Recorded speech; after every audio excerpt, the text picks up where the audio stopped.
क्या मुकेश अंबानी भी काम करता होगा, एलन मस्क भी करता होगा? हम ये सोच रहे हैं कि ब्रेन की जो समस्या है वो ब्रेन ही सॉल्व करेगा या ब्रेन से ही सॉल्व होगी। वाई तो मुझे पता है कि ये मुझे प्लीज मैं चाहता हूँ कि प्रैक्टिकल सॉल्यूशन। अगर वाई क्लियर ही हो जाता तो फिर इतनी $1 बिलियन की इंडस्ट्री प्रोक्रास्टिनेशन किलर की नहीं बनती। तो जो आप कह रहे हैं ना लूप में फंसने वाली बात है कि हम किसी एंजाइटी में लूप में फंसते हैं। सर लूप में फंसते ही तभी है जब हमारी फ्रिक्वेंसी बहुत डाउन होती है। तो लेफ्ट पार्ट तो सूर्य नाड़ी से नहीं जुड़ा हुआ? नहीं, चंद्र नाड़ी। अच्छा, चंद्र नाड़ी से जुड़ा हुआ। ओके, ठीक है। ये सारी चीजें मुझे याद नहीं आता कि मेरे पिता ने कभी करी होंगी। मैंने ये देखा था कि मेरे घर में लोग बैठ करके बात करते थे क्योंकि लोगों के हाथों में मोबाइल नहीं होता। अब ना एक छोटी सी दिक्कत है इसके अंदर। कई बार होता है कि हम किसी भी चीज को लिखते हैं, अब ये खराब हो गया तो इसको हम क्या करते हैं, क्रंच करते हैं and just throw the dustbin. लेकिन अपनी लाइफ में ये चीज नहीं। तो क्या करें?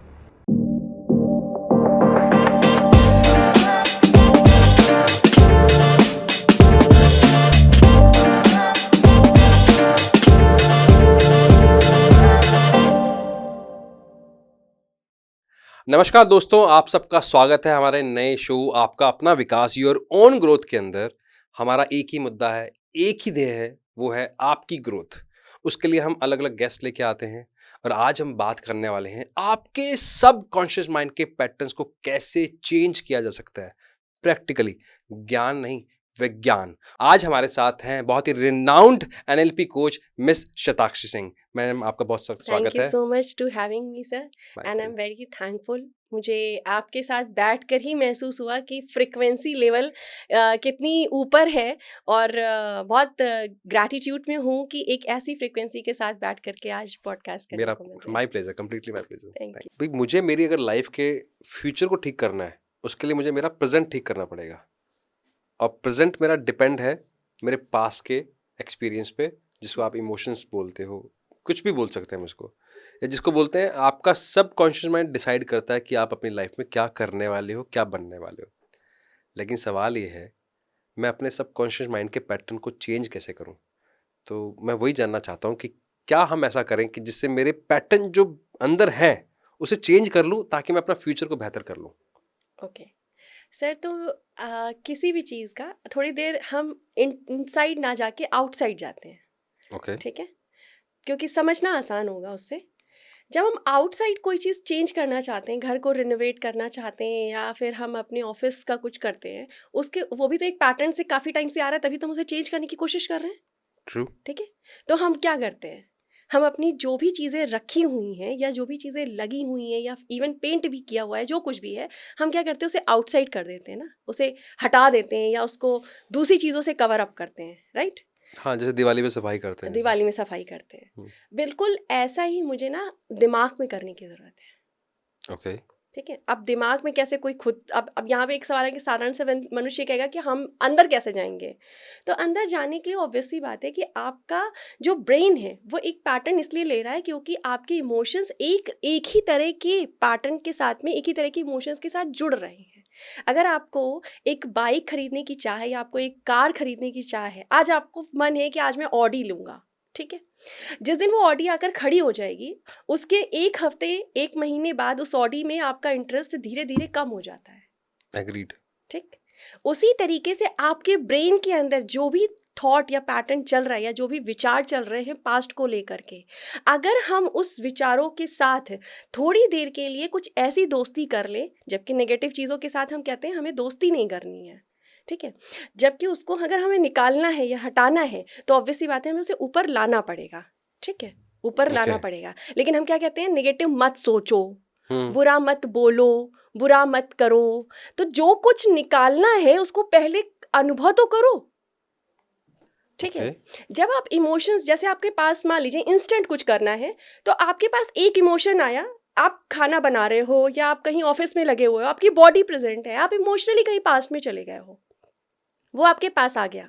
ठीक, आप उसी जगह एक बार स्ट्रेट खड़े हो जाओ या कहीं बैठ जाओ, जस्ट फील द इमोशंस, क्योंकि इस वक्त वो आपके पास तभी आया है जब ऑलरेडी एनर्जी ने उसे पॉप अप किया है।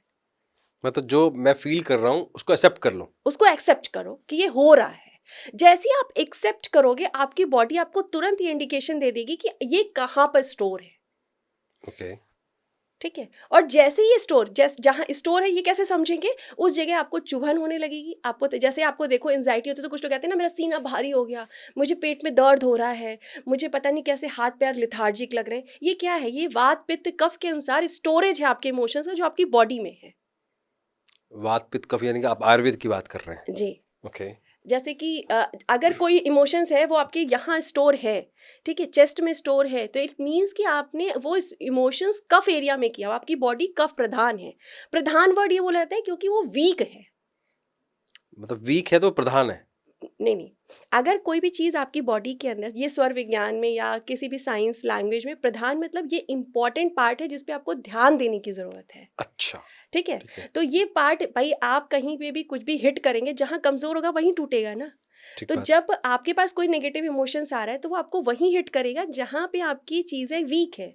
तो कफ अगर वीक है तो इमोशंस यहाँ स्टोर हुए। ठीक है। ठीक। अब अगर आपने जैसे विचार किया, जैसे मैंने कहा कि आपने विचार करना है कि कोई नेगेटिव इमोशंस आया, आपने उसको विचार करना है, जहाँ है उसको देखना है कि वो कहाँ पर है, जिस जगह पे भी है। जस्ट से 3 times I am releasing right now whatever the emotions in my mind, my body, my soul and all ऑल एनर्जी सेंटर्स। आप इतना लंबा नहीं बोलना चाहते, आप सिंपली बोलो I am open to release all my negative emotions. और आप इसे जैसे ही बोलना शुरू करोगे, इनसाइड आप कनेक्ट होगे। देखिए 2 तरह से होता है, जब आप इनसाइड कनेक्ट करते हो तो वो चीज़ें धीरे धीरे थोड़ी देर के बाद आपको अपनी फ्रिक्वेंसी में चेंज फील होता है। मतलब अगर मैं कोई काम कर रहा हूँ, जैसे मान लो आपसे बात ही कर रहा हूँ हम्म, और इमीडिएटली मेरे पास कोई ऐसे पास्ट की मेमोरी आ जाए जी जिससे मेरा ध्यान भटक जाए, जी। और तब मेरे को क्या करना है, उसे एक्सेप्ट करना है हम्म। और उसे ये बोलना है मुझे कि I am accepting this and I am open to release this. Yes. और ले नॉर्मली हम इसको सप्रेस कर देते हैं। सप्रेस कर देते हैं। ओके। ओ छोड़ छोड़ो, इस बात को नहीं याद करना है, चलो निकाल देते हैं। या हम नॉर्मली भी कोई इंसान बैठा है कुछ, क्योंकि जब भी कोई इंसान किसी पास्ट मेमोरी में होगा आप देखोगे उसकी आंख कभी सीधी नहीं होगी, वो आपसे आई कांटेक्ट करके बात ही नहीं करेगा, या वो उस जगह पे उसका आईज नहीं होगा जिस काम को वो कर रहा होगा। या तो उसकी आईज कहाँ होगी, आप ये ध्यान देंगे कि जब भी कोई व्यक्ति कहीं और विचार कर रहा होता है उसकी आई बॉल या तो लेफ्ट होती है या तो राइट होती है, या तो ऐसे करके देख रहा होता है या तो ऐसे करके देख रहा होता है। ये भी क्यों होता है? आपका एक ब्रेन आपके नेगेटिव इमोशंस को रिसीव करता है, एक ब्रेन आपका पॉजिटिव चीज़ों को रिसीव करता है। लेफ्ट एंड राइट ब्रेन जो है, ये एक ब्रेन आपका पॉजिटिव चीज़ को रिसीव कर रहा है, एक नेगेटिव चीज़ों को रिसीव कर रहा है। जिस साइड वो नेगेटिव चीज़ों को रिसीव कर रहा होगा उसकी आई बॉल उसी साइड पे इंडिकेट करती है। कुछ अलग है ये, कुछ नया है, क्योंकि जो मैंने पढ़ा है वो बहुत अलग है इससे। जो पढ़ा है कि आपका left brain is a logical brain, जी। और अगर आप फैक्ट्स में हैं, लॉजिक्स में, तो आपकी आई बॉल उधर मूव हो जाएंगी। हम्म, एंड अगर आप कुछ क्रिएटिवली सोच रहे हैं, या फिर आप कुछ नया थॉट लेके आ रहे हैं, या फिक्शन है, या फिर आपको बहाने मारने हैं, तो आपका राइट तरफ आई बॉल मूव हो जाएगा। लेकिन जो जी आप नेगेटिव या पॉजिटिव की थोड़ा सा आगे समझेंगे और क्या है, जी जी। लेकिन द पॉइंट इज कि अगर आपको अपने सबकॉन्शियस माइंड के पैटर्न चेंज करने हैं, तो आप से कह रहे हैं कि आप इमोशन को सप्रेस मत करो, उसे उसको इनवाइट करो रिलीज करो। और उसको रिलीज कर दो। जी एम आई राइट? जी अब ना एक छोटी सी दिक्कत है इसके अंदर। जी। दिक्कत क्या है, जो मैं तो वही बात कर रहा हूँ जो मैंने भी फील की है अपनी यस लाइफ में, यस। और या जो ऑडियंस के मेरे पास सवाल है। जो सर मैंने खुद भी फील की है। क्या जी होता है कि मुझे पता है कि ये काम जरूरी है, ठीक है ना, फिर भी मैं उसको टाल दूंगा। भी मुझे पता है कि मेरे सबकॉन्शियस माइंड के पैटर्न चेंज करने हैं। चलो मैं सबकॉन्शियस माइंड वर्ड यूज नहीं करता, क्योंकि आम भाषा में हमारे यूज नहीं नहीं होता। होता है। मुझे पता है कि मुझे आपको मैसेज पर रिप्लाई करना है, मैं टाल रहा हूँ उसको, या कहीं और बिजी हो गया हूँ।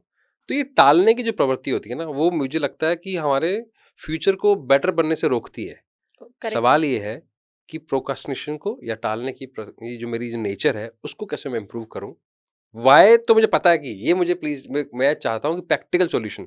हम्म नॉर्मली हम जब हम बात करते हैं आपका वाई क्लियर करो, अगर वाई क्लियर ही हो जाता हम्म, तो फिर इतनी $1 बिलियन की इंडस्ट्री प्रोक्रास्टिनेशन किलर की नहीं बनती। नहीं करती। तो वो इतना आसान नहीं है। तो I am just seeking the real practical things जो हम जी। ऑडियंस को हेल्प कर सके।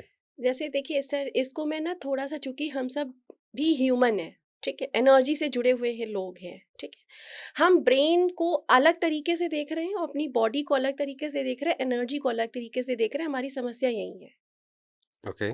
ठीक है। हम ये सोच रहे हैं कि ब्रेन की जो समस्या है वो ब्रेन ही सॉल्व करेगा या ब्रेन से ही सॉल्व होगी, नो, क्योंकि अगर ये एक पूरा इंस्ट्रूमेंट बनाया है ईश्वर ने और इसमें सारी चीजें जोड़ी हैं तो एक दूसरे से ये कनेक्टेड है, ठीक है। ठीक है। और प्रोकास्टिनेशन, अगर आपने कहा कि हमारा वाई भी क्लियर हो गया तो हम इसको कैसे निकलेंगे, तो सबसे बेस्टेस्ट तरीका ये है सर कि आप ये देखना शुरू करो कि जो आपने वाई पकड़ा है वो वाई तो स्ट्रांग है, पूरा स्ट्रांग है कि मेरे को ये चीज करनी है और इस तरीके से करनी है। आपके अंदर सेल्फ मोटिवेशन भी है, आप सुबह उठते हो तो सिंगल थॉट भी यही आ रहा है कि मुझे आज इस चीज को पूरा करना है। लेकिन जब आप अगले उसी रात को सोने जा रहे हो तो आपके दिमाग में एक अफसोस होता है कि मैं इसे नहीं करा, आज मैंने बहुत इसे होता है। छोड़ दिया, ठीक। अब यहाँ पे सवाल आता है कि अफसोस क्यों आ रहा है जब सब कुछ ठीक है।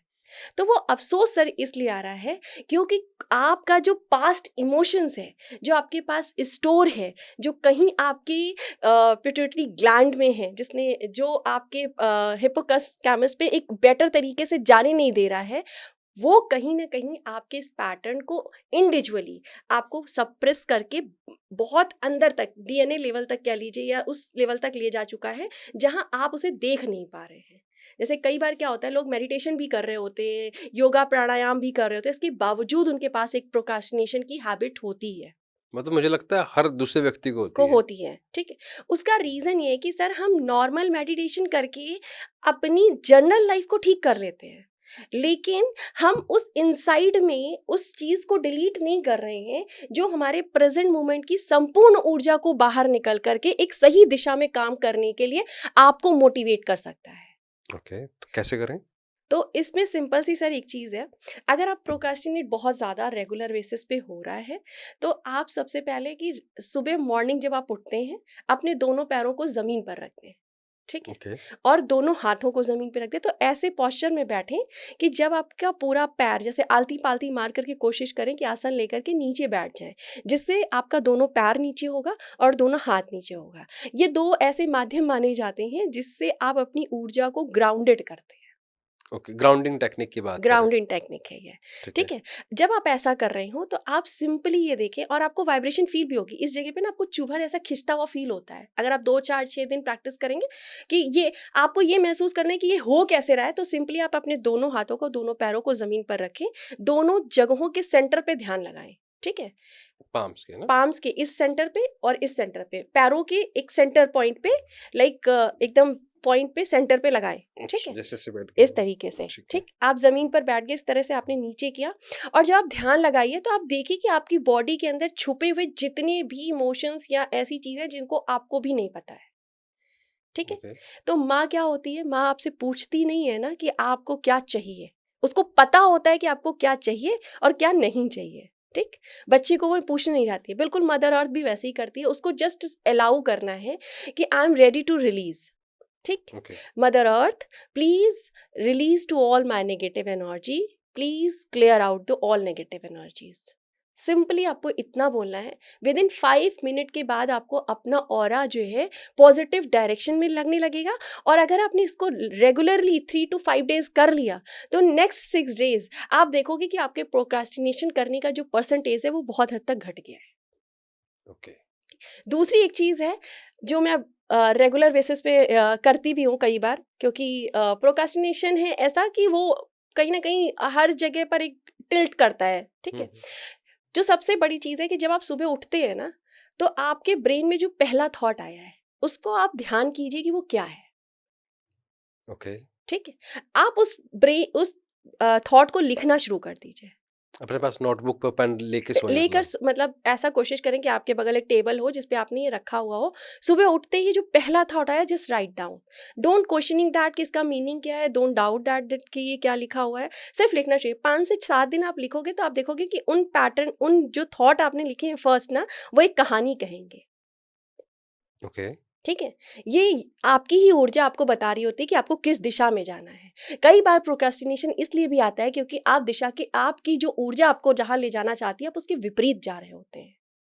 इंटरेस्टिंग। तो ये चीज आप करेंगे तो आपको तुरंत समझ में आएगा कि यूनिवर्सल हमें क्या बताना चाह रहे हैं और हम जा किधर रहे हैं।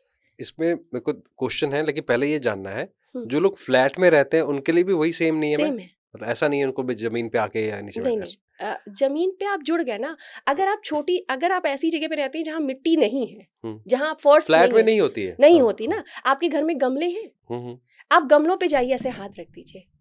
अच्छा। आप फ्लैट में गमले हैं, गमले की जो मिट्टी है उस पे ऐसे हाथ रख दीजिए, मत पैर रखिए, हाथ रख दीजिए एंड डू दैट। लेकिन आप ये देखोगे ना कि जो पौधा है, अगर आपके अंदर बहुत, और ये पहचानने का बहुत अच्छा तरीका भी है, जो पौधा है वो थोड़े दिन में आपको इंडिकेशन दे देगा कि आपके अंदर कितनी नेगेटिव एनर्जीज उसने रिसीव करी है।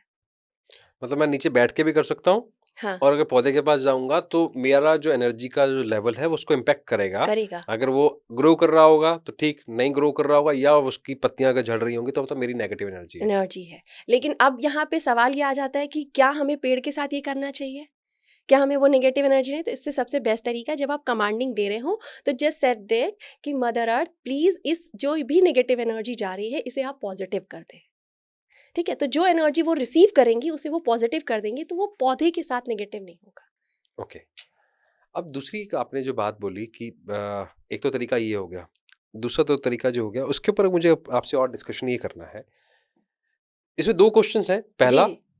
जब मुझे सुबह तो अपने थॉट्स लिखने हैं, हम्म तो वो तो कई बार ऐसा होता है कि जैसे मान लीजिए मेरे घर की बात करूँ, मेरा बेटा है, उसे सुबह जाना है, मैं उसके बाद उठ रहा हूँ, हम्म तो तब मेरी नींद ब्रेक होती है जब वो नहाने जा रहा है या कोई बिस्तर से उठ रहा है। तो हम्म उस थॉट को लेंगे हम या जब मैं बिल्कुल उठ रहा हूँगा तब एक तो ये क्लैरिटी चाहिए, ताकि हम्म। मैं करूँ तो ढंग से करूँ, हाँ हाँ ठीक है ना? बिल्कुल। फिर उसके बाद दूसरा क्वेश्चन पे आऊँगा मैं, क्योंकि ये समझ में आ गया कि अगर मैं लिख लेता हूँ तो मुझे मेरा पैटर्न पता लग जाएगा। बिल्कुल। तो ये बहुत इंटरेस्टिंग एक्टिविटी है। जी तो लेकिन इसको क्लैरिटी दे दो मुझे, तो जी। कौन-सा थॉट लिखना है मुझे? देखिए, आप एक बार जब नींद से टूटते हैं तो आप दोबारा कभी भी उस डीपर नींद में नहीं जाते। हाँ, नहीं ठीक जाते। है, आपकी नींद अद्र निद्रा अवस्था में होती है, और एग्जैक्टली देखा जाए तो वो मैनिफेस्टेशन के लिए भी बहुत अच्छी होती है। जब आप आधी नींद आधी जागृत अवस्था में होते हैं, उस वक्त अगर आप कुछ अफर्मेशन करते हैं तो आपको वो पूरा भी होता है। लेकिन आपको जो थॉट लेना है, वो आप अपनी गहरी नींद से उठकर जैसे ही आप थोड़ी से चैतन्य अवस्था में आते हैं, आपको वही थॉट लेना है। ओके। दोबारा आप कितनी बार भी, अब आप ऐसे सोचिए कि आप दिन में कभी सो रहे हैं और आप उठ रहे हैं तो आप विचार लिखेंगे, वो विचार नहीं। जो आपकी एक पूरी नाइट नींद होती है, नाइट, या जैसे आप आज की डेट में लोग 12 बजे सो रहे हैं, 3 बजे सो रहे हैं, तो तीन जो भी आपकी 6 से 8 घंटे की डीपर नींद है ना, उस उसके बाद आपकी जो फर्स्ट थॉट आ रहा है वो इंपॉर्टेंट या है। जो फर्स्ट ब्रेक आ गया नींद में, उसको फर्स्ट भी ब्रेक मान आ गया। ठीक है। कई बार मैं यहाँ भी क्लियर करूंगी, कई बार ऐसा होता है कि जैसे मेरी जनरली नींद 3:30-4 बजे एक बार खुलती ज़रूर है। ठीक है, ओके। ये यूनिवर्सल एक मैसेज कह लीजिए। ठीक है, मेरी 3:30-3 बजे नींद खुलती है और प्रॉपर खुलती है, बिल्कुल भी नींद उसमें होती नहीं है मेरे में। ठीक है, तो जब वो ओपन होती है 3-4 बजे, तो कई बार ऐसा होता है कि मैं 1 बजे 2 बजे सो रही होती हूँ और 3 बजे खुल गई। ठीक है, तो मैं क्या करती हूँ सर, मेरे बगल एक रखा रहता है इतना छोटा सा, जिसपे हम कई बार पहले छोटी एक फ़ोन डायरी रखी रहती थी, तो मैं उसमें ही वो विचार लिख देती हूँ, जब भी नींद ब्रेक जब होती है, भी नींद जैसे खुल। कुछ लोग लू ब्रेक के लिए उठते हैं, हाँ, तब भी आप लिख सकते हो जब भी लिख आपको सकते थॉट हो। हो। अगर ओके। आपके मन में कोई थॉट आया है, इंटेंस्ड है, तो आप लिख लीजिए उसे। हाँ, जबरदस्ती नहीं करें कि हाँ, थॉट आ ही जाए। हाँ, एकदम ज़बरदस्ती नहीं करनी, ज़बरदस्ती आपको थॉट नहीं आएगा। जैसे कई बार आपने देखा होगा कि आप इंस्टेंट उठते हो और आप बैठे हो और आपको अभी उठना नहीं है, घड़ी देखा आपने 3:15 हुआ है, अच्छा ठीक है छोड़ो अभी थोड़ा और सोना है। लेकिन इंस्टेंट आपके विचार आ गया, जैसे आपने सोच लिया यार अब नेक्स्ट प्रोग्राम ना इस पे करना है, ठीक? लेकिन यार ये क्या, फिर आपका सेकंड थॉट उस विचार को ज़रूर डाउट करता है। आप ध्यान ओके। देंगे तो आपका पहला जो थॉट आया ना, उस पे दूसरा थॉट ज़रूर चैलेंज कर रहा होता है। क्योंकि जैसे ही वो पहला थॉट आता है, क्योंकि वो आपकी ऊर्जा में एक यूनिवर्सल पॉजिटिव मैसेज है आपके लिए। ओके। तो मुझे अभी तक जो आपके साथ बात करके समझ में आया कि पहला इमोशन को सप्रेस मत करो, हम्म, उसको इनवाइट करो, उसे रिलीज़ कर रिलीज दो। करो। दूसरा ग्राउंडिंग टेक्निक यानी कि नीचे बैठकर उस हम्म, एनर्जी को फ़ील करो और मदर अर्थ से बात करो, जी ठीक है? और तीसरा ये हो गया, जब आप बता रहे हो कि सुबह जब भी आपको कोई थॉट आता है, तो ये तीनों टेक्निक बहुत इंपॉर्टेंट है, मुझे भी लगता है मैं भी करूँगा। इसका वात पित्त कफ से, क्योंकि आपने वर्ड यूज़ किया तो मुझे भी बहुत इंटरेस्ट है उसमें। हम्म, वात पित्त कफ से कुछ लेना-देना है प्रोक्रास्टिनेशन का? हाँ बिल्कुल है सर। समझना देखिए, चाहूँगा। आपको की बॉडी ही आपको बता देती है कि आप किस दिशा में अपने लिए नेगेटिव एनर्जी को अट्रैक्ट कर रहे हैं। ठीक ओके। है, जैसे अगर आपको बहुत गुस्सा आता है, आप देखिएगा अपने आसपास कभी प्रैक्टिकली ध्यान दीजिएगा, जिन लोगों को छोटी छोटी बातों पे गुस्सा आता है, जो छोटी छोटी चीज़ों पे इरिटेट होते हैं, उनके पेट में प्रॉब्लम होती है। ओके। जिनको जैसे किसी को कोई विचार आया तो वो क्या करता है, अपने सप्रेस कर लेगा, दुखी होगा, ठीक है, आंसू बहने लगेंगे, इमोशनल हो जाएगा, उसको कफ प्रधान प्रॉब्लम होती है। ओके। ठीक है। और जैसे कुछ लोग होते हैं ना जिनको अपने इमोशंस को ना वो कई बार सप्रेस भी करते हैं और कई बार उसको रिलीज भी कर देते हैं, उनको लगता है कि मैं बहुत बैलेंस अवस्था में जी रहा हूँ, जबकि ऐसा नहीं है। इस स्थिति में क्या होता है ना कि आपकी जो ऊर्जा है वो डिस्ट्रीब्यूट हो रही है, नेगेटिव ऊर्जा डिस्ट्रीब्यूट होती है, जो आपके गट को भी खराब कर रही होती है, मतलब आपके पित्त प्रधान वाले स्थिति में भी जा रही है और आपके चेस्ट एरिया में भी जा रही है, तो वो सप्रेस होके कहीं ना कहीं आपके हाथों पैरों में भी जब वात सिचुएशन आती है तो वो दिक्कत करती है। आपने देखा होगा कि जो लोग वात प्रधान होते हैं वो कहते हैं मैम मेरे तो घुटनों में भी पेन होता है, बैक में भी पेन होता है, सर्वाइकल भी हो जाता है और मुझे चेस्ट में भी भारी लगता है। अच्छा, उनको सब जगह पेन होता है? उनको सब जगह पेन होता है। ओके।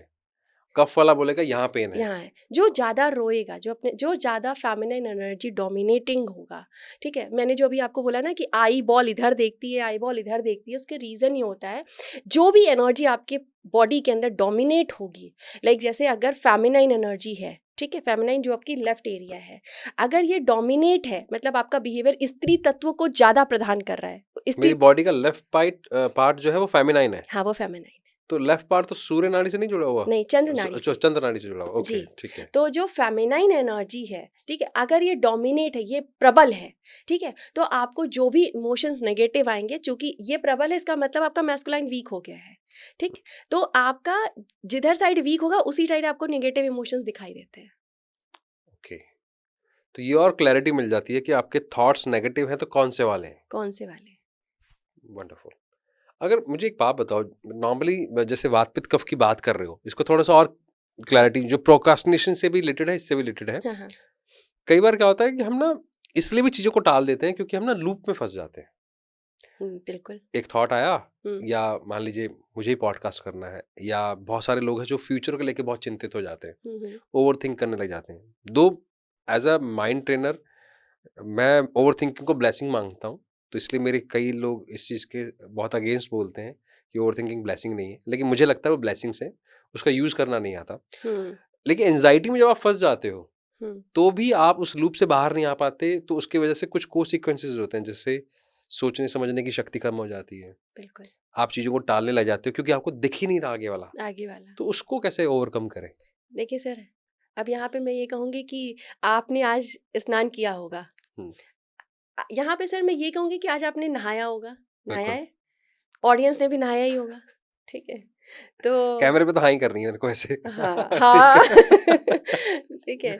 तो हम रोज नहाते हैं, ठीक, हुँ, लेकिन उस प्रोसेस को सिर्फ नहाने तक ही सीमित रख रहे हैं। ओके, हम चाहें तो इसको यूज कर सकते हैं, ठीक है, जैसे? जिसको मैं कराती हूँ एनएलपी में शावर टेक्निक, ठीक है। ओके, जब आप नहा रहे हैं ना तो वहां पे आप दो काम कर सकते हैं रेगुलर बेसिस पे, ना सिर्फ आप बाहरी अपने आवरण को धो रहे हैं, यानी आप सिर्फ बाहरी जो हमारा एक्सटर्नल बॉडी है ना सिर्फ इसको साफ कर रहे हैं, बल्कि आप इंटरनल भी साफ कर सकते हैं, ओके, ठीक है। आपको करना क्या है, जब आप नहाने जा रहे हैं ना तो सिंपली आप, क्योंकि आपने ये सुना होगा ना कि अच्छा गाना और बहुत से विचार बाथरूम में ही आते हैं, ठीक है। तो जब वो आए, अगर वो नेगेटिव आ रहे हैं तो उस वक्त अपनी बॉडी को जस्ट फील दैट, ठीक। ओके, और ऐसे ऐसे जैसे आप सोच रहे हो ना कि बाहर बहुत गंदगी लगी है, वैसे ही सोचो कि वो जो इमोशंस है वो अंदर गंदे हैं और वो लगे हुए हैं, ठीक। जब आप उसको पानी डालना शुरू कर रहे हो तो आप देखो ना सिर्फ बाहर गंदगी निकल रही है, बट जस्ट विजुअलाइज इट कि अंदर भी कुछ ब्लैक ग्रे कलर का है, वो बाहर आपके पैरों से निकलकर नाली में बह रहा है, ओके, ठीक है। जब आप ऐसा रेगुलर बेसिस पे करेंगे तो आपकी एनर्जी लगातार चेंज होगी, और जब लगातार वो चेंज होगी तो जो आप कह रहे हैं ना लूप में फंसने वाली बात है कि हम किसी एंजाइटी में लूप में फंसते हैं, सर लूप में फंसते ही तभी हैं जब हमारी फ्रिक्वेंसी बहुत डाउन होती है, ठीक ओके, है। एक्चुअली हम बहुत छोटी छोटी चीज़ें हैं हमारे पास, लेकिन हम उसे करना ही नहीं चाहते हैं। हम चाहते सब कुछ है कि हमारे पास हमारी इमोशंस अच्छी हो, हम हैप्पी रहें, हमारा हम जहाँ जाएं वहाँ लोग बहुत अच्छे से एकदम अट्रैक्टिव वे में आपको अटेंड करें, वाओ क्या बात है। अगर आप चाहते हो कि आप जाओ कहीं पर ना और लोग सामने वाले आपकी अटेंशन से पहले आपको अटेंशन देना शुरू कर दें, just do two thing. Okay, पहली, हम दुनिया में सबका नाम लेते हैं, हम सभी अपना नाम कभी नहीं लेते हैं, हाँ मतलब अपना नाम कभी नहीं लेते हैं। करना क्या है, सुबह उठिए, अपने नाम को पहले धन्यवाद कीजिए, क्योंकि आपका सबसे बड़ा मित्र आप खुद है। कैसे कैसे करना होगा, मतलब क्या, ये थोड़ा मतलब जैसे आर्टिफिशियल सर नहीं हो मैं जाएगा? करती हूँ, ठीक है, तो मैं सिंपली उठती हूँ सुबह, तो मैं कहती हूँ Satakshi thank you, you are supporting me always. Okay. ठीक है, जैसे ही आप ये बात बोलोगे ना, आपके पास उस दिन मैं 100% गारंटी के साथ कह सकती हूँ कि आपको एक समय में भी ऐसा नहीं लगेगा कि आपको मोटिवेशन की जरूरत है। Self love. Self love. Okay. ठीक है, बस क्या है ना, आपका ब्रेन अपने नाम के साथ जुड़ा होता है। अभी आप भीड़ में भी खड़े हो और आपका नाम कोई बुलाए, विकास सर, आप तुरंत पलट के खोजोगे कि कौन बुला रहा है मेरे को, क्योंकि आपका सबकॉन्शियस माइंड उतनी एज के साथ उस नाम के साथ ट्रेंड हो चुका है। ठीक, तो आप अपने ब्रेन को ही एक कमांड, सेल्फ, इसको बोलते हैं सेल्फ कमांडिंग करना, सेल्फ एंकरिंग करना। ठीक ओके। है, तो ये सेल्फ एंकरिंग जब आप खुद को करते हो ना, इसको लोग कभी कभी अफर्मेशन बोल देते हैं, बट मैं इसको ये सेल्फ एंकरिंग है जो एनएलपी की बहुत अच्छी टेक्निक है। ठीक है, इसमें क्या होता है कि आप अपने नाम को 5 बार बोलो। एग्जैक्टली कब बोलना है कि आपको, एक आपका लेफ्ट ब्रेन रिसीव करेगा, एक राइट ब्रेन रिसीव करेगा, और एक आपका सबकॉन्शियस माइंड रिसीव करेगा। लेकिन 2 ऐसी जगह हैं जिन्हें रिसीव करना बहुत ज़रूरी है। ठीक है, आपको अगर मैं ऐसे कहूँ कि ओम भूर्भुवः साउंड कभी आपने सुना होगा, ठीक है, या आपको मैं बोलूँ कि आपकी माँ जब आपका नाम बुलाती है, तुरंत आपके कानों में एक आवाज़ सी फीलिंग आई होगी ना, या कोई डायलॉग कह दें किसी मूवी का, ओ पारो, या ऐसे करके कुछ भी आप जो भी ले ले, लाइक सारी कायनात सारी कायनात, या हाँ, आप ऐसे भी ले सकते हैं। देखिए जैसे हमने शाहरुख खान नाम लिया, शाहरुख खान कैसा बोलता है, वो टोनालिटी आपको याद आ गई, राइट? तो वो साउंड आपके पास होता है, तो आपको जो चौथा नाम लेना है वो अपने साउंड के लिए लेना है। ओके। आपके ब्रेन को, आपके कान को पता ही नहीं है कि आप अपने नाम को कैसे बुला रहे हो। सही बात है, ठीक नहीं है, पता। सबका पता है, पर आपको खुद का नहीं पता है कि आप अपने नाम को कैसे लेते हो। और अपने नाम को बिल्कुल वैसा लीजिए जैसा आप चाहते हैं कि दुनिया आपकी ले। ओके। ठीक है, ड्यू रिस्पेक्ट, डू लव, मतलब लाइक जब मुझे लगता है कि मेरा नाम लोग प्यार से लें, तो I call my self with the love. जब मैं चाहती हूँ कि सामने वाला मेरा नाम पूरे सम्मान से ले, तो I give respect for my self. वाह। ठीक है, वो इसलिए होता है सर क्योंकि दुनिया में हम सबको, सबका नाम याद रखते हैं। ठीक है, सबका नाम की फ्रिक्वेंसी पता है, सब बोल कैसे रहे हैं ये पता है, पर हम अपना नाम कैसे ले रहे हैं ये हमें नहीं पता है। हाँ, कभी लिया ही नहीं, कभी लिया सोचा ही ही नहीं, नहीं इस तरह से। कभी सोचा ही नहीं। ठीक है, और 5वां जो सबसे इंपॉर्टेंट है, एंड दैट इज योर, ये जो तालू कहते हैं ना, बच्चे का तालू, क्राउन चक्र। हाँ, इसको सुपर सबकॉन्शियस माइंड कहा जाता है। ये आपका क्राउन चक्र भी होता है, ये आपका सुपर एनर्जी भी होती है। ये एक वो एनर्जी है जो आपको दिखाई नहीं देती, महसूस नहीं होती, पर आपको रिसीव होती है। आप ध्यान लगाकर यहाँ पर अपना नाम 5 बार लीजिए। ठीक है, आपको ऐसा महसूस होगा कि उसके अंदर एक वायर चल रहा है। लगता तो अच्छा है।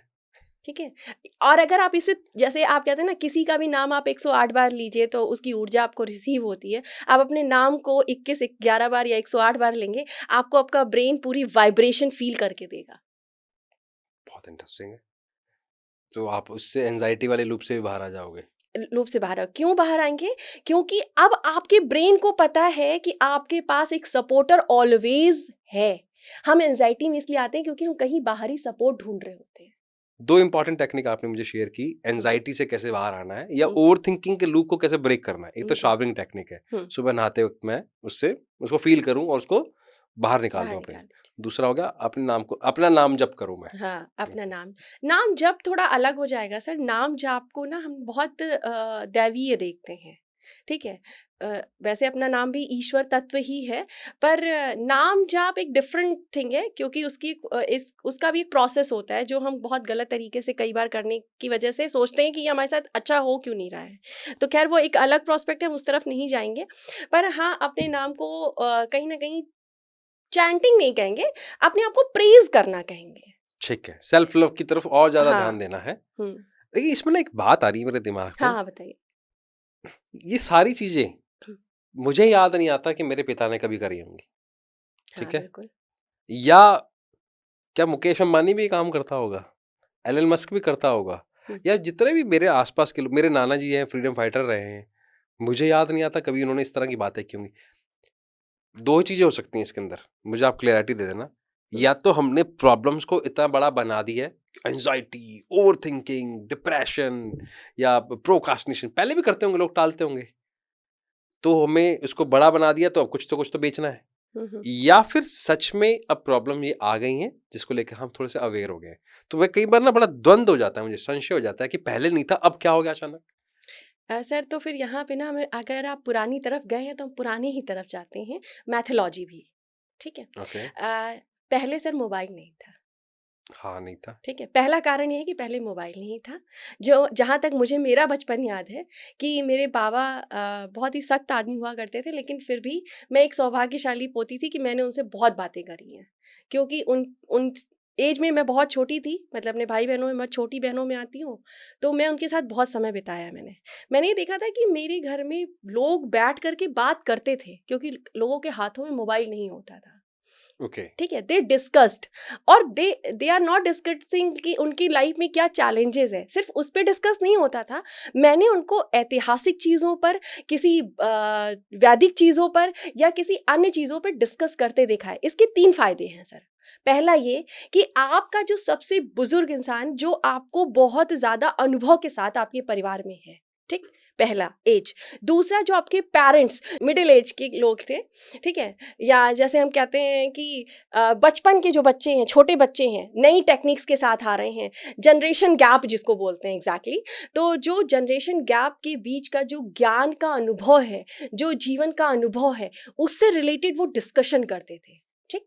तो इसी वजह से आप ध्यान देंगे कि आज बच्चों की जो समझ है, ठीक है, वो उस लेवल की नहीं है जिस लेवल की समझ आपकी या आपके फादर की रही होगी या आपके बाबा की रही होगी। देखो, समझ पे तो मैं आपकी बात एग्री कर सकता हूँ, लेकिन जो इन्वेंशन वाला जो ब्रेन हम देखते हैं, हम्म, वो मुझे लगता है अब जो जितने भी नई जनरेशंस आ रही हैं उनके पास ज़्यादा है। हाँ, एग्री करते हैं, इन्वेंशन ज़्यादा है सर, टेक्निकली हम उस तरफ प्रूवन हो गए हैं, लेकिन फिर बात वहीं आती है कि हम टेक्निकली तो बढ़ गए हैं, लेकिन हम मेंटली, फिजिकली, इमोशनली डैमेज इसी वजह से ज़्यादा है, बिकॉज हम उस तरह के एनवायरनमेंट के साथ 5 से 10 मिनट भी नहीं दे रहे हैं।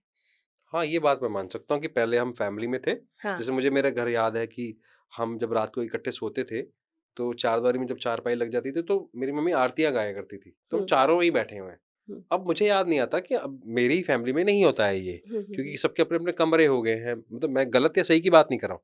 हाँ, ये एक रीज़न, वैलिड रीज़न है कि पहले हम इकट्ठे थे, अब हम अकेले हो गए हैं। हाँ, एक ये भी है और एक ये भी यहाँ पे सर बहुत इंपॉर्टेंट रोल ले आ जाता है। आज आपके घर में एक स्कूलिंग वाला बच्चा भी है ना, उसके हाथ में भी मोबाइल है, ठीक है। चलिए मोबाइल को हम एक साइड रख भी दें अगर, तो भी एक आज की डेट में हम एक फादर मदर को, ठीक है, मतलब एक फादर मदर को आपस में बच्चों के साथ बात करने में या उनके साथ कन्वर्सेशन करने के लिए बहुत एफर्ट्स डालने पड़ रहे हैं। ये गैपिंग आई क्यों? अच्छा, इस गैप की वजह से हमें इस तरह की टेक्निक्स की ज़रूरत है कि हाँ, ताकि हम उसको, उस जो कमी आने वाली है, जो डेफ़िशिएंसी आ रही है, उसको या तो बाहर निकाल दें या या तो उससे हम या प्रिकॉशंस ले लें या फिर बाद में क्योर करें, तो इस तरह करें। कर। ग्रेट। मैम एक बात बताइए मेरे को, हुँ, एंग्ज़ायटी तो ये हो गया कि मुझे बहुत ज़्यादा प्रॉब्लम है अपने फ्यूचर को लेके, मैं बहुत इनसिक्योर हूँ। अगर इसको और डीप डाउन ले जाऊँ, तो इसका मतलब ये हो कि मुझे मेरे स्ट्रेंथ, मेरे वीक मुझे मेरे स्ट्रेंथ, मेरे वीक पॉइंट्स के बारे में नहीं पता। हुँ, हुँ, ठीक है? इसकी वजह से एक चैलेंज और आता है, दैट इज़ कम जेलसी, ठीक है हुँ, ना? एक तो वो प्रॉब्लम होता है। दूसरा होता है लोगों के पास ना पास्ट के ट्रॉमास बहुत हैं। हुँ, हुँ, ट्रॉमा वर्ड्स थोड़ा-सा वर्ड बड़ा हो गया। पास्ट की ऐसी मेमोरीज़ बहुत हैं, फेलियर्स बहुत याद हैं। उस रिश्तेदार ने ये कह दिया, मेरा ये लॉस लग गया, उसने पैसे खा लिए, वो ब्रेकअप करके चली गई, लड़का बेकार था, किसी ने मुझे बैड टच कर दिया। ये सारी चीज़ें आपको आगे बढ़ने से रोकती हैं। 100% सर। तो उसको कैसे ठीक कर सकते हैं? देखिए यहाँ पे मैं ये कहूँगी सर कि ब्रेन की से रिलेटेड है ये, ठीक है, हुँ, इमोशन से रिलेटेड है। यहाँ पे कोई और टेक्निक काम नहीं करती है except NLP. NLP, okay, NLP, क्योंकि एनएलपी आपकी न्यूरो लिंग्विस्टिक प्रोग्रामिंग बोलते हैं, ये आपके ब्रेन की लैंग्वेज को समझता है, ठीक है। ओके, ये ब्रेन आपकी ना, अभी जैसे मैं बोल दूं आपको कि आप यहाँ बैठे हैं, ठीक है, आप अपनी वाइफ या अपने आपके जीवन का जो सबसे सुंदर पल रहा हो, ठीक है, आपकी लाइफ की पहली जॉब, पहली सैलरी या कुछ भी ऐसा, तो आपको तुरंत वो पिक्चर्स याद आए होंगे, वो इवेंट्स याद आए होंगे, लैंग्वेज नहीं याद आई होगी। तो ये ब्रेन का एक एक तरीका है चीज़ों को स्टोर रखने का, ठीक है। ठीक है। तो जब ये स्टोर रखने का तरीका हमारा पिक्चर से रिलेटेड, यानी ये ब्रेन का एक पैटर्न है, ठीक है, कि वो ऐसे रखता ही है, ठीक। अगर पास्ट की कोई चीज़ आपके इस पे रखी हुई है और आप उसमें किसी भी वे में डिलीट करना चाहते हैं, तो वो नहीं हो सकती। बिल्कुल वैसे ही जैसे अगर स्कूल में टीचर पढ़ा रहा है और ब्लैक बोर्ड पे सब कुछ लिखा है, दूसरा टीचर कमरे में आया तो उसी ब्लैक बोर्ड पे वो लिख कर चले गए हैं और ड्रॉ उसको मिटाया नहीं है, तो उस बोर्ड पे नया कुछ तब तक नहीं लिखा जा सकता जब तक उसको मिटाया ना जाए। क्लीनिंग करनी पड़ेगी। क्लियर करनी पड़ेगी, और क्लियर करने का सबसे बेस्टेस्ट तरीका एनएलपी होता है। कुछ एक आध टेक्निक मैं आपको बता देती हूँ, जो जिससे आप इंस्टेंट कुछ चीज़ों को रिलीज कर सकते हैं।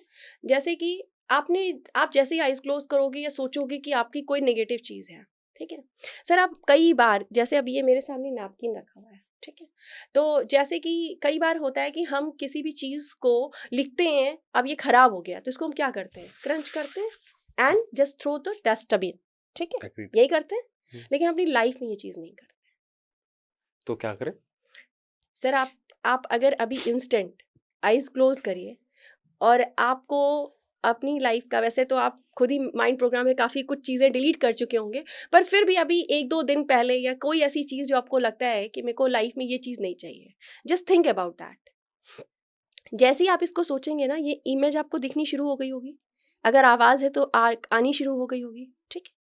अब ये पिक्चर आपको दिख रही होगी तो आपको ये महसूस होगा या तो लेफ्ट आ रही होगी या तो राइट आ रही होगी, ठीक है। जिस साइड आ रही है सोचिए ये कागज़ है, ये वही फोटो है। और जैसे अभी मैंने कागज को क्रंच किया है ना, इसको जस्ट क्रंच, हाथों को फिजिकली उठा के क्रंच कर दीजिए, हाँ, और जस्ट थ्रो आउट, और सोचिए कि बहुत दूर गया। ऐसा 2-3 बार करेंगे, आपको छठे या सातवें टाइम में ये पिक्चर या तो धुंधली दिखेगी या तो दिखेगी ही नहीं।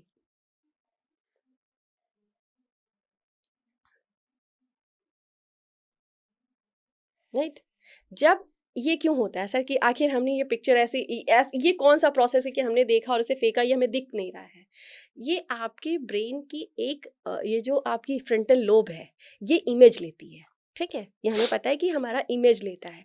यहाँ इमेज कुछ छोटी, कुछ बड़ी, कुछ बहुत गहरी, क्योंकि आपको जैसी जैसी इमोशंस के साथ कनेक्ट हुई वैसे इसने ले ली है। ये क्या है, एक ऊर्जा ही तो है, पिक्चर्स भी एक ऊर्जा है, ठीक। तो जब आप इसे पकड़ते हैं तो आप अपने ब्रेन को एक कमांड दे रहे होते हैं कि मैं इसे अब अलाउ कर रहा हूँ कि मैं थ्रो कर रहा हूँ, ठीक है। ठीक है। तो जब आप इसे 2 से 3 बार करते हैं, आप देखेंगे कि जो भी इमेज है, आप कोई भी चीज़ सोच रहे हैं, कुछ चीज़ें आपको कलरफुल दिखती हैं, कुछ चीज़ें आपको धुंधली दिखती हैं, कुछ चीज़ें ब्लैक एंड व्हाइट दिखती हैं। ये क्यों होता है?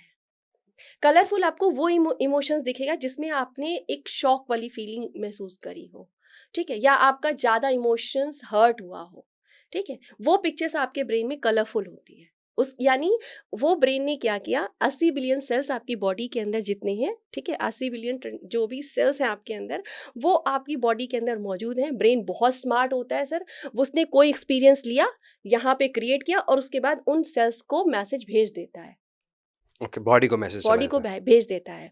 अब आप जो कह रहे हैं ना कि हम लूप में फंसते क्यों हैं, अब ये जो मैसेज चला गया आपके बॉडी के अंदर ना, ये क्या करता है, ये आपकी ब्रेन को बार बार ट्रिगर करता है। ये ब्रेन तुमने ये मैसेज भेजा था, ये मैसेज भेजा था, ये मैसेज भेजा था, तो वो बार बार जब आप कुछ कुछ काम कर रहे होते हैं तो वो थोड़ी थोड़ी देर पे ट्रिगर करता रहता है, तुम्हारे साथ ये हुआ था, तुम्हारे साथ ये हुआ था, तुम्हारे साथ ये हुआ था। अगर इन सेल्स जब जैसे हम यहाँ से निकाल कर फेंकते हैं, आपकी पूरी ब्रेन सेल्स के अंदर एक ट्रिगरिंग होती है जो सेरोटोनिन हार्मोन को, जो आपकी हैप्पीनेस के लिए बहुत इंपॉर्टेंट है, वो तुरंत ट्रिगर होता है, ओके। ठीक है, वो इंक्रीज करता है। तो आपके सेल्स के अंदर भी वो एक आपको पूरी बॉडी में एक झंझनाहट फील होती है जब आप इसको ज़्यादा करते हैं, क्योंकि किसी चीज़ को भी अनुभव करने के लिए आपको एक थोड़ा समय देना पड़ेगा। तो जैसे ही आप करेंगे तो आपको एक महसूस होता है वाइब्रेशन, और आप फील करेंगे कि सब कुछ बहुत हल्का हो गया है। तो ये एक एनर्जी पॉइंट है। और ये जो भी आप टेक्निक्स यूज़ कर रहे हैं, चाहे हम एनएलपी की करें, चाहे हम ब्रेन की करें, चाहे हम स्पिरिचुअलिटी की करें, ये एक ऐसा खाना है सर जिसे खुद खाएंगे तो ही अनुभव होगा, दूसरे के बताने से आपको उसके नमक का स्वाद नहीं पता चलेगा। मतलब मेरे बॉडी के अंदर 3 तरह से आपने बताया स्टोर हो रही हैं, या तो कलरफुल होंगी, हम्म, या ब्लैक एंड व्हाइट होंगी, या ब्लर होंगी। यस, कलरफुल वो होंगी जो इमेजेस मेरे को अच्छी लगी होंगी, जो इमोशंस, हाँ, जो अच्छी लगी होगी वो भी कलरफुल होगी, और जो नेगेटिवली आपको बहुत हर्ट करके गई होगी वो भी कलरफुल होगी। फिर ब्लैक एंड व्हाइट कौन सी होंगी? ब्लैक एंड व्हाइट होगी, जैसे कुछ चीज़ें हमारी लाइफ में होती है ना, जैसे मान लीजिए कोई आया, आपका बहुत अच्छा फ्रेंड है, हर्ट कब होता है, हम थोड़ा सा एक डिफरेंस से समझेंगे। हमारे लिए कोई चीज़ बहुत इंपॉर्टेंट है, वो हमसे दूर हो गई तो हम क्या होता है, हर्ट होते हैं। तो यहाँ हर्ट तक सीमित हो गया, ठीक है। लेकिन कोई चीज़ ऐसी है जो हमने कभी एक्सपेक्ट ही नहीं की है, ठीक है। जैसे हमने चीटिंग कभी एक्सपेक्ट नहीं करते, कोई भी इंसान अपने जीवन में किसी तरह के धोखे को एक्सपेक्ट नहीं करता है, ठीक है, या किसी के सडन चले जाने को एक्सपेक्ट नहीं करता है, अपने बिजनेस से बहुत प्यार करता है, उसके लॉस को एक्सपेक्ट नहीं करता है। लेकिन जब ऐसी चीज़ें आती है तो इंसान बहुत ज़्यादा हर्ट होता है। तो ये क्या है, एक तगड़ा इमोशंस आया आपके पास, इमोशंस की फ्रिक्वेंसी तय करती है कि आपके पास इमेजेस कलरफुल होगी, ब्लैक एंड व्हाइट होगी या ब्लर होगी, ठीक है। जैसे अगर मैं आपको ये कहूँ कि आपके कौन से टीचर ने आपको डांटा था, ठीक है, तो हो सकता है उसकी आपको धुंधली पिक्चर्स हो आपके पास। लेकिन अगर मैं आपसे कहूँ कि कौन से टीचर ने आपको ह्यूमिलेट किया था, किस टीचर ने आपको पीटा था, किस टीचर ने आपको गलत तरीके से ट्रीट किया था, आपके पास वो इमेज बहुत ज़्यादा कलरफुल होगी, क्योंकि उस समय आपके इमोशंस बहुत ज़्यादा उसके साथ जुड़े होंगे। Okay, got it. इसमें ना 2 केसेस याद आ रहे हैं मुझे। हम्म, अभी मुझे काउंसलिंग के अंदर 2 सवाल आए, अलग-अलग लोग थे। एक हम्म, थे जो 42 के आस-पास हैं, और ये प्रॉब्लम मैंने भी देखा है कि मैंने भी कभी फेस की है। ओके, कोई बात हुई, किसी से कोई, किसी की बदतमीजी या किसी से कोई लड़ाई है, या कोई ऐसा है जिससे कोई ग्रीवेंसेस हैं कुछ। हम्म, अब अगले दिन बात होनी है उससे, हम्म, लेकिन तब तक वो दिमाग में बात चलती रहेगी। हम्म, कब बात होगी, मेरे को ये जवाब देना है, ये जवाब देना है। और जब जा रहा हूँ, इसके अंदर 2 सिनेरियो बन जाते हम्म, हैं। तो मेरी हार्ट बीट बढ़ जाती बढ़ है। जाती है। तो वो उन्होंने मुझे प्रॉब्लम शेयर की कि हम्म, जब तक उससे बात नहीं हो जाएगी, जब तक मैं उसको बोल दूं नहीं दूं, उसको सुना नहीं दूं, तब तक मुझे चैन नहीं पड़ने वाला। जी, और तब तक मेरा ध्यान किसी और काम पर नहीं लगे लगता रहना। है। अब पता है मुझे कि हम्म, ध्यान लगाना है, लेकिन तब हो नहीं रहा। तो ये क्या है, ये इसी वजह से ये। हाँ, कहीं ना कहीं सर इसको हम ऐसे लेते हैं कि आपका ब्रेन आपको कमांड भी करता है, ठीक है। हमें ईश्वर ने एक एक टूल दिया है, ठीक है। एग्जैक्टली हम इसको यूज करके अपनी लाइफ को बहुत सुंदर कर सकते हैं, जो हम और आप, हमको ईश्वर ने उसी उसी दिशा में कुछ एजुकेशन दी है जिसके माध्यम से हम कर भी सकते हैं, ठीक। लेकिन एक साधारण इंसान उस चीज को नहीं जान रहा होता है, ठीक है। एक हम लोग भी किसी टाइम पे इस चीज को नहीं जानते थे, ठीक। तो जब तक नहीं जान रहा है तब तक हम इसके द्वारा खेल में फंसते हैं। हमको ये कमांड कर रहा होता है, हम इससे रूल्ड हो रहे होते हैं। तो जिसने बोला, हमें कोई भी चीज़ें बोली, तो वो क्या हो गया, आपकी जो पिट्यूटरी ग्लैंड है, आपका इमोशंस है, आपका डोपामाइन है, सब कुछ धीरे धीरे नीचे तुरंत जाता है। जैसे अभी आप बहुत हैप्पी हैं, ठीक है, सडन आपको थॉट में या किसी बंदे ने कुछ गलत तरीके से आप बोला, आपकी सारी हैप्पीनेस जीरो हो जाती है, और पूरी बॉडी के अंदर एक नेगेटिव इमोशंस के कारण एक अजीब सी फ्रिक्वेंसी नेगेटिवली आपके साथ वाइब्रेट करने लगती है, ठीक, यही होता है। जब तक उसको सेटल नहीं करते हम, तब तक वो सेटल होती भी नहीं। एग्जैक्टली क्वेश्चन आपका यही है, बिल्कुल। ठीक। अब वो क्यों नहीं होती है, उसके पीछे का रीजन ये है कि आपके ब्रेन में कोई भी चीज आपने कमांडली दे दी जो short term and long term रहती है, ठीक, ठीक है। ठीक। ब्रेन को अपने अंदर कोई भी चीज बहुत जल्दी डिलीट करने की आदत होती है, अच्छा। ठीक। लेकिन हम उसे इस प्रोसेस में जाने देते नहीं हैं, ओके। ठीक। जिसे नहीं, मतलब हमारे पास बहुत सारी ऐसी चीजें जिसे हमें याद रख लेनी चाहिए थी, लेकिन वो आज हमें याद नहीं है। हम्म। लेकिन बहुत सारी ऐसी चीजें थी जिन्हें याद रखने की जरूरत नहीं थी, लेकिन आज भी हमारे माइंड में स्टोर है, ठीक है। तो ये किसने किया, तब हम बोलते हैं कि यार हमारी याददाश्त कम हो रही है, ठीक। जबकि वो तब सब चीजें याद है।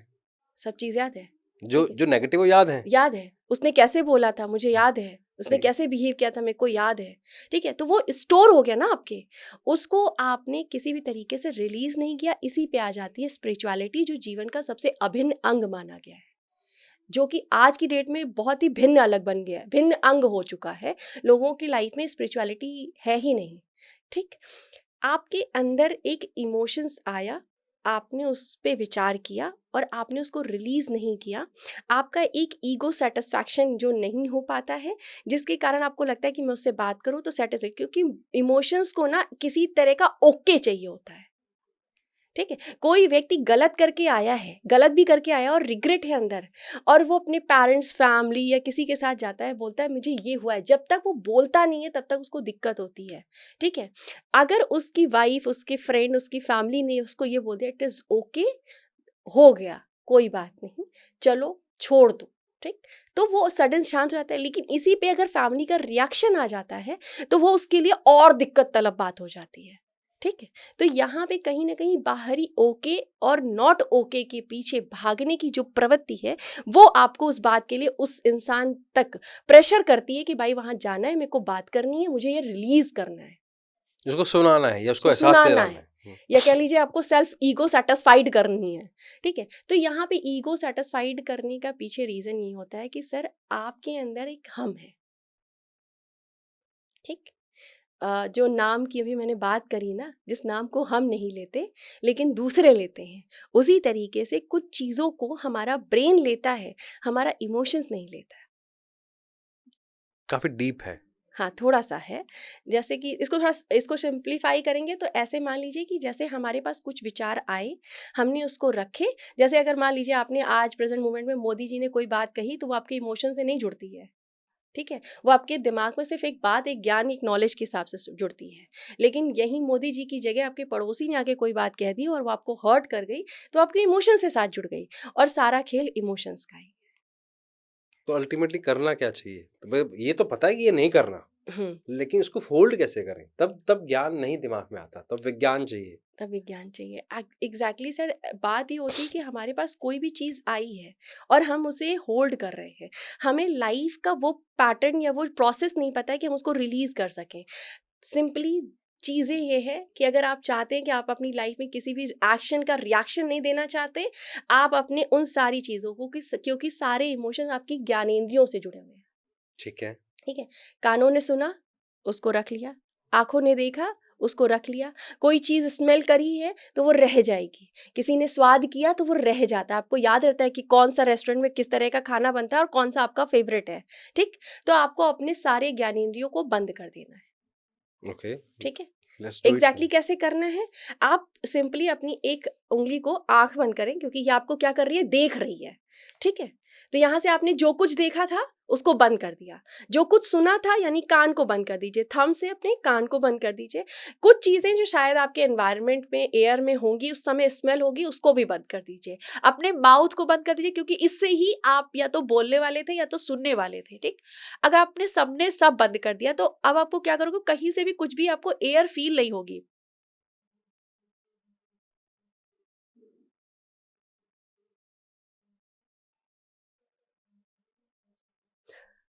और थोड़ी देर बाद आपको लगेगा कि अब मुझे सांस लेने की जरूरत है। सडन आप हटाओगे तो क्या होगा, एकदम से हवा सारी बाहर निकलेगी। ठीक, आपको तुरंत इंस्टेंट ये फील होगा कि अंदर जो विचार चल रहे थे वो बाहर निकल गए। तब अंदर सांस रोक लेनी है ये और से रुकेगी ही सर, आपने बंद कर नाक लिया। बंद कर दी, मुंह बंद कर दिया, ठीक है, सांस लेने के सारे प्रोसेस हाँ, बंद कर। डिस्कनेक्ट तो हो गया मैं, मगर मेरे हाँ, को वो थॉट्स। डिस्कनेक्शन हो गई ना। और जैसे ही डिस्कनेक्शन आएगी, वैसे ही आप जब जैसे ही इसको खोलोगे तो ये क्या होता है, जब नॉर्मली अगर किसी को आदत नहीं है अनुलोम विलोम करने की या सांस लेने की या सांस के ठहराव को समझने की नहीं है, तो वो क्या करता है यही करता है। सही। एग्जैक्टली आपको अपने अंदर के इस इमोशंस को ऐसे ही करना होता है। लेकिन ऐसे क्या हो रहा है, ऐसे करने से आप उसको इंटेंसिफाई तरीके से बाहर नहीं निकाल पाते हो। लेकिन जब अपने सारे इंद्रियों को आप बंद कर लेते हो तो वो इंटेंशली आपकी बॉडी अपने आप ही उस इमोशंस को बाहर निकाल देती तो है। ये वो तब लूप ब्रेक हो जाएगा वो कि मुझे लूप ब्रेक बात करनी है, वो लूप ब्रेक हो जाएगा। ब्रेक हो जाएगा, ग्रेट। क्योंकि वो लूप बना ही आपके उन ज्ञानेंद्रियों के कारण है, जिसको इन सब ने, भाई आपने इस फूल को देखा या किसी खूबसूरत चीज को देखी या कुछ भी देखा, ठीक, आपने उसको देखा, महसूस किया, ब्रेन में एक इमेज गई, आपने कानों में सुना, उसकी एक साउंड गया, ठीक है, कोई चीज़ यहाँ प्रेजेंट है, उसकी स्मेल गई। जैसे कि कभी घर में किसी जगह पर गाजर का हलवा बन रहा हो तो आप बता दोगे कि गाजर का हलवा बन रहा है, क्यों? क्योंकि आपके नाक को पता है कि ये स्मेल पहचानी हुई है। ठीक, माउथ में कोई टेस्ट है तो आपको पता है। तो एग्जैक्टली उस इमोशन से रिलेटेड छोटी छोटी चीज़ें आपके हर एक इंद्रिय सिस्टम में जाती ही है। ऐसा करने से वो सब कुछ रिलीज हो जाता है। Great, wonderful, so interesting. इसमें एक और जो मैं दूसरे केस की बात कर रहा था, वो केस ये है कि नॉर्मली जो आजकल हमें बहुत सुनने को मिलता है, ब्रेकअप हो गया, हम्म। और अब रहा नहीं जा रहा, ठीक है ना।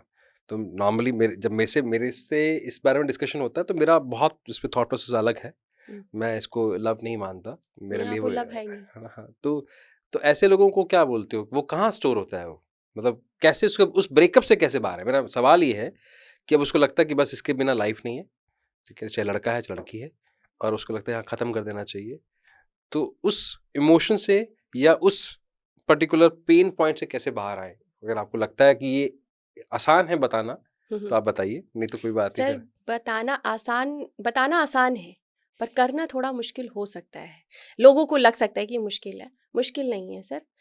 पहली बात तो अपने एक्सेप्टेंस, फिर यहीं पे बात आ जाती है थोड़ी से एक्सेप्टेंस की। पहला प्रोसेस यही है कि आपको एक्सेप्ट करना होगा कि लाइफ में ये चीज़ हो चुकी है, ठीक ओके है। एक लंबा समय हम गुजार देते हैं इस चीज़ को एक्सेप्ट करने में कि ये ऑलरेडी मेरी लाइफ में घट चुका है, ओके।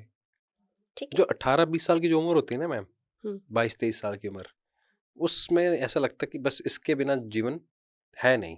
हम्म। ये है तो जीवन है, ये नहीं है तो जीवन ही नहीं है। हम्म। तो बहुत सारे रीज़न होते हैं, उसने दुनिया देखी नहीं है, इतना कॉन्शियस ब्रेन के पास भी नॉलेज नहीं है।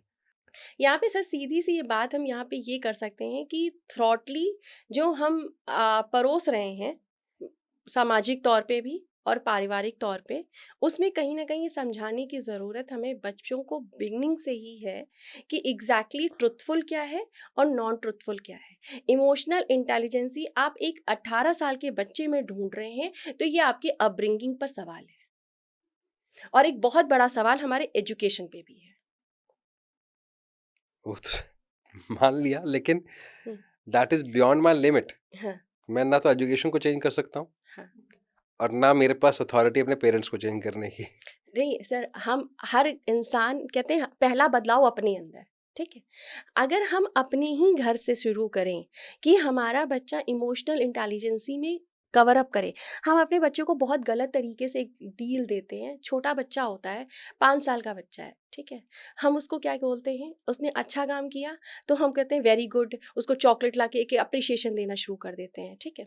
वो कुछ ने कुछ गलत किया तो हम बोलते हैं बैड बॉय, गलत तरीके से। तो वो पहला एक चीज क्या करता है, अपने लिए एक परसेप्शन बनाता है, if I am doing this good then मुझे एक एप्रिसिएशन मिलेगा। उसकी हैप्पीनेस वहां से वो बिल्ट होता है, ठीक है। ठीक है। वहां से वो पैटर्न बिल्ट होना शुरू हो जाता है कि हम यहाँ से कुछ करेंगे तो हमें हैप्पीनेस मिलेगी, अगर हम यहाँ से कुछ रॉन्ग करेंगे तो हमें एक बैड, यानी कि अपनी सेल्फ वर्दीनेस पर एक गहरा सवाल वो पहले ही बचपन में किया जा चुका है। और चाइल्ड साइकोलॉजी में फ्राइड एक थे जिन्होंने ये बोला था कि बच्चे को जो कुछ बनना है वो 5 साल में बन जाता है, ठीक है। मतलब उसका ब्रेन, उसका पूरा जीवन किस पे बिल्ट होगा वो 5 साल में हो जाता है, ठीक। तो 5 साल की एज बहुत इंपॉर्टेंट होती है हर बच्चे के लिए, ठीक। अब 18 साल की एज में जो 5 साल में अप्रिशिएशन और नॉन अप्रिशिएशन वाली सिचुएशन क्रिएट की, वो 18 साल की एज में जब आता है कि जब उससे कोई चीज़ ब्रेक होती है, जब वो उसका अप्रिशिएशन जाता है, क्योंकि वहां से उसको हैप्पीनेस अप्रिशिएशन मिल रहा होता है, जब वो ब्रेक होता है तो उसको अपने वर्दीनेस पे सवाल आकर खड़ा हो जाता है, ओके। ठीक है। तो जहां वर्दीनेस का सवाल अगर हम खत्म कर दें तो वहां हम इस चीज को कहीं ना कहीं मोल्ड कर सकते हैं। फिर दूसरा सवाल ये आता है कि अपने बच्चों को आप कुछ करा सकते हैं, नहीं करा सकते हैं। ब्रीथिंग पैटर्न को सही करना अगर आप सिखा दीजिए, सबसे बेस्ट तरीका है कि वो अपनी लाइफ में इमोशनली इंटेलिजेंसी जरूर सीख लेगा। Okay, fair enough. वैसे तो बहुत सारी बातें हैं करने वाली, लेकिन फिर भी मैं एक लास्ट क्वेश्चन जो मुझे लगता है बहुत इंपॉर्टेंट है वो लेना चाहूँगा। फॉरगिवनेस पे मैं बात करना चाहूँगा। जी। अभी हमने कुछ समय पहले एक पॉडकास्ट किया था स्वामी अखंड स्वामी जी। जी के साथ। उन्होंने बहुत इंटरेस्टिंग बात बताई कि यूरोप में तो हर स्कूल में फॉरगिवनेस सिखाई जाती है। हम्म। मुझे नहीं लगता यहाँ पर, हमारे यहाँ पर भारत में इस बारे में कोई बात होती है। इनफैक्ट ये होता है कि अगर किसी ने तुझे कुछ कहा है, तो जब बोल के आ दो चार तुम भी। बदला लेके आना, हम्म। घर मत खाली हाथ आना। हम्म। तो फॉरगिवनेस को कैसे अचीव किया जाए ताकि मैं भी आगे, कि मुझे ये लगता है कि मैंने अपनी पर्सनल लाइफ से भी देखा, अगर फॉरगिवनेस नहीं रखी तो मैं भी तो आगे मूव नहीं कर रहा, नहीं कर मैं भी रहा तो है वहीं राइट। अटका हुआ हूँ। हम्म। तो उसका मुझे एक प्रैक्टिकल सॉल्यूशन चाहिए।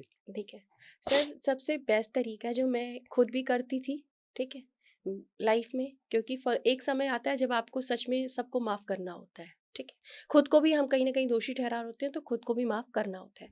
तो मैं एक बहुत सिंपल चीज़ करती हूँ जो बहुत बहुत ज़्यादा इफेक्टिव है, क्योंकि मैंने खुद किया हुआ है, हम्म। ठीक है। आप कई बार सोचते हैं ना कि यार सामने वाले व्यक्ति से जाकर माफ़ी कैसे मांगे, आपका एक ईगो कहीं ना कहीं वहाँ पे आ जाता है। आप मत जाइए उस इंसान के पास माफ़ी मांगने। हर एक व्यक्ति में और आप एक एनर्जी हैं, ठीक है, ये साइंस भी कहती है और स्पिरिचुअलिटी भी कहती है, ठीक। ओके। आप सिंपली आईज क्लोज कीजिए, उस इंसान को सामने विजुलाइज कीजिए, ठीक है, और हमारे सामने जो व्यक्ति बैठा है, जो भी उनका नाम है या आप जो भी उनको बुलाते हैं, जिससे जैसे मान लीजिए कि मुझे विकास सर से माफ़ी मांगनी है और मैं बोलूँगी कि प्लीज़ विकास सर की हायर सेल्फ आप मेरे सामने आइए, तो जस्ट विजुअलाइज करना है। हायर सेल्फ मतलब उनकी सोल, उनकी एनर्जी, वो आपके सामने बैठी हुई है, एंड थिंक अबाउट दैट कि please I am really sorry, please मुझे माफ़ कर दीजिए अगर मैंने इस बर्थ में या किसी भी बर्थ में आपका दिल दुखाया है, तो जस्ट फॉरगिव मी। और अगर आपने मेरा दिल दुखाया है इस बर्थ या पिछले किसी भी बर्थ में आपने दुखाया है, तो मैं आपको पूरे दिल से माफ़ करती हूँ, ठीक है।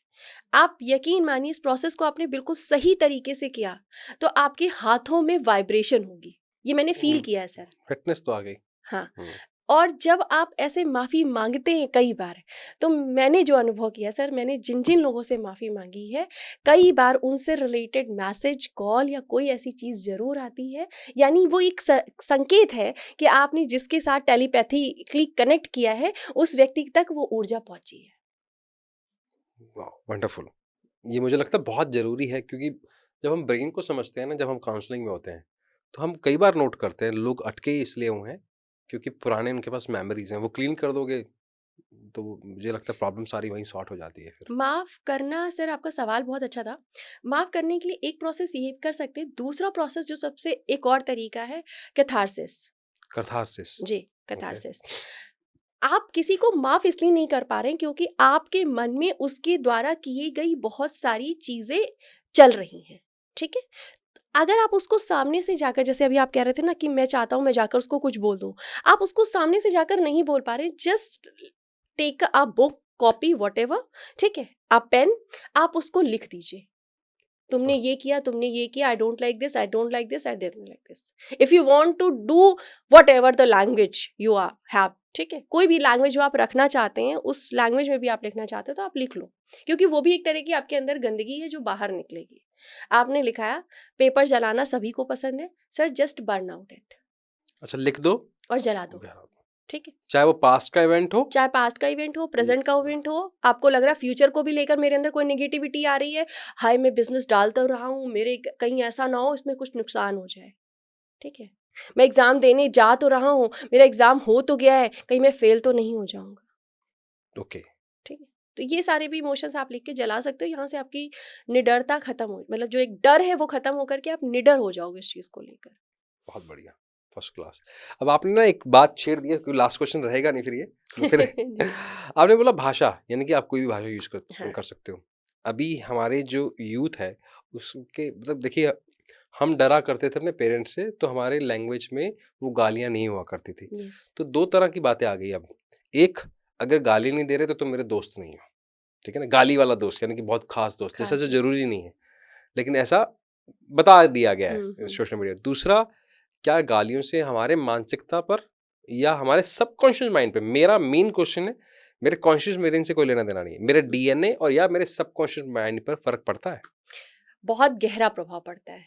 गालियों और से? बहुत थैंकफुल हूँ सर कि आपने ये लास्ट क्वेश्चन ये रखा, लास्ट क्वेश्चन होते होते भी रह गया, ठीक है। बहुत बड़ा गहरा प्रभाव पड़ता है, 3 तरीके से आप अपनी ज़िंदगी को ख़राब कर रहे होते हैं, ठीक है। यू सेड दैट कि मेरी बात कोई नहीं सुन रहा है, ठीक है। आप जब गाली दे रहे हैं या गलत तरीके की लैंग्वेज उठ रही है, भले ही आप मजाक में बोल रहे हैं, वो एक शब्द है, शब्द की एक फ्रिक्वेंसी होती है जो आपका ब्रेन रिसीव करता है, ठीक है, जिसके लिए हम अफर्मेशन बोल करके अपनी फ्रिक्वेंसी को बढ़ा रहे होते हैं, मंत्र चैंटिंग कर रहे होते हैं। हम बोलते हैं कि हमारे पेरेंट्स बोलते थे विजयी भव, ठीक है, तो उसका एक रीज़न होता था क्योंकि उसकी एक फ्रिक्वेंसी होती थी जो हम रिसीव करते थे। अगर आप गाली बोल रहे हो तो गाली की जो फ्रिक्वेंसी है वो नेगेटिव होगी, क्योंकि वो वर्ड गंदा है, वो गलत तरीके की वर्डिंग है, ठीक है। अब दोस्ती बहुत अच्छी है इसलिए हम वो बोल रहे हैं, आप यकीन मानिएगा, इवन जो लोग देख भी रहे हैं अपने आसपास महसूस कीजिएगा, जो लोग भी गाली देकर बात करते हैं, सामाजिक तौर पर जब वो अपनी बात रखते हैं उनकी बात को बहुत महत्ता नहीं दिया जाता है, ओके। ठीक है। क्यों नहीं दिया था इसके पीछे मैं रीजन बता देती हूँ। आपकी इसका लेना देना आपके थ्रोटल चक्र से होता है, ठीक है, हर एक चीज़ फ्रिक्वेंसी है। आपका थ्रोट चक्र होता है, 7 चक्र हमारी बॉडी के अंदर होते हैं। आपका जो चक्र थ्रोट चक्र होता है, ये बेसिकली आपके कंठ को प्रदर्शित करता है, मतलब आपकी लैंग्वेज को प्रदर्शित करता है। ठीक, आप जब अब्यूजिव लैंग्वेज यूज करते हैं तो आपका ये चक्र ब्लॉक होता है, यानी यहाँ पे आपकी नेगेटिविटी बढ़ती है। जब इस चक्र में नेगेटिविटी बढ़ती है तो दो बहुत मेजर चीजें होती हैं। पहली तो आपको बहुत बड़ी चीटिंग रिसीव होती है। ओके। ठीक है, इसके पीछे का रीजन क्या है? क्योंकि चीटिंग हमेशा बोल कर की जाती है, या फिर बैक बिचिंग करके की जाती है, या किसी तरह के विचार से की जाती है। ठीक, ओके। तो आपको यहाँ से चीटिंग जो रिसीव होती है वो इसी फ्रीक्वेंसी के कारण होती है, खराब होने से।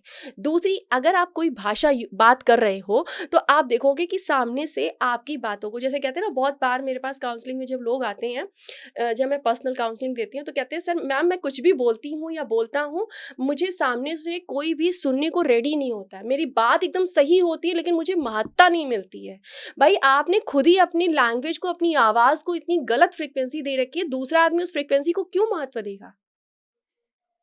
नॉर्मली लड़कियां तो कम गाली देती हैं। नहीं सर, लड़कियां भी गालियां देती हैं, अच्छा, मैं ऐसा है हॉस्टल में रही हूँ, मुझे पता है। ओके। ठीक है। आज की डेट में मैं ये कहूँगी कि बहुत बहुत विसंगति है इस चीज़ को लेकर के। अब यहीं थोड़ा सा अब इसको अगर खींचेंगे तो फिर ये हो जाएगा। नहीं तो जो फेमिनाइन एनर्जी है उसके शुद्धतम स्वरूप को देखना आज की डेट में थोड़ा मुश्किल हो गया है। हम बात करते हैं, मतलब यहाँ पे थ्रोट की बात आपने उठाई, आवाज़ की बात उठाई, हम कहते हैं नारी की आवाज़ दब गई है। दब इसलिए गई है क्योंकि फेमिनाइन एनर्जी को ही उन्होंने दबा दिया है। एक एक वुमेन आज मैस्कुलाइन होना ज़्यादा पसंद करती है, क्योंकि उसके पीछे भी बहुत बड़ा कॉन्सेप्ट है। क्योंकि समाज ने उनको बता दिया कि मेन जो हैं उनको महत्ता ज़्यादा मिल रही है, तो they are acting like that a man, they wearing like, वो अपने आप को वैसा ही प्रिटेंड करने की कोशिश कर रहे हैं कि वी आर मैन। तो वी आर डूइंग गाली, मैं गाली बक रही हूँ। आजकल तो वो नहीं कहना चाहिए, बट वो जैसे ड्रिंक विंक लेना भी हो गया है, हर तरह की इस विसंगति में जुड़ना। तो वो कहीं ना कहीं आपकी जो एनर्जी है उसके विपरीत जाने जैसी बात है। तो गाली कहाँ तक कनेक्टेड है? ओहो, बहुत ठीक। बढ़िया। Wonderful. Thank you so much Shatakshi ma'am. आपके साथ बहुत सारी बातें, और जो मेन इम्पॉर्टेंट हमारा मुद्दा था कि हम सॉल्यूशन पे बात कर पाएँ, वो करने में बहुत मज़ा आया। मुझे लगता है कि हमारे ऑडियंस को भी आज बहुत सारे सॉल्यूशंस मिले होंगे। मुझे भी मिले हैं, आपको भी मिले हैं, आप करके देखिएगा।